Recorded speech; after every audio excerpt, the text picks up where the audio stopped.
હવે આનાથી પણ ઉકેલ નહીં આવે તો અમે ગોવા જઈને પ્રોટેસ્ટ કરીશું.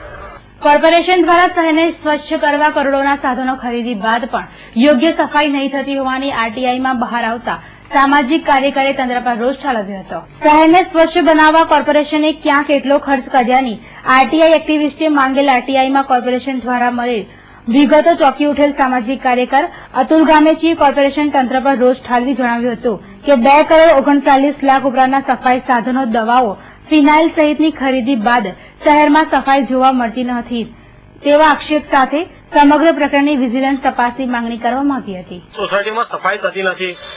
આવી વોર્ડમાં પણ મોરચા હતા, ત્યાં પણ આ જ પ્રશ્ન હતો કે સોસાયટીમાં સફાઈ નથી થતી. તો આ જાણવા માટે વડોદરા મહાનગર સેવા સદનનો એક માહિતી અધિકાર અધિનિયમ 2005 હેઠળ એક માહિતી માંગી કે વડોદરા મહાનગર સેવા સદને સફાઈ કરવા માટે કયા કયા સાધનો કેટલા રૂપિયામાં ખરીદ્યા છે અને એ સાધનો હાલમાં ક્યાં છે. તો વડોદરા શહેરની જનતા આજે જાણીને ચોંકી જશે કે વડોદરા મહાનગર સેવા સદને છેલ્લા 5-6 વર્ષની અંદર 2 કરોડ 39,44,000ના ઝાડુ, ટોપલા, ઉભા બ્રશ, ફ્લોરિનની દવા, આવી માખીની દવા, મચ્છરની દવા વગેરે ખરીદી, સાથે ચૂનાની ફાંક ખરીદી છે. તો આટલા મોટી રકમમાં આટલી બધી વસ્તુ ખરીદી છે, છતાં પણ સોસાયટીઓમાં સફાઈ થતી નથી.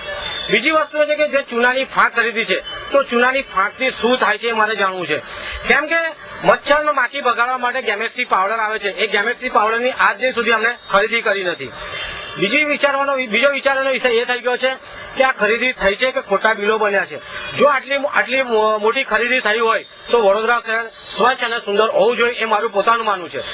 પરંતુ જો ખરીદી નથી થઈ તો આ એક તપાસના વિષયને સાથે રાખીને એક વિજિલન્સ તપાસ મ્યુનિસિપલ કમિશનર કરાવે, અમારી એવી માંગ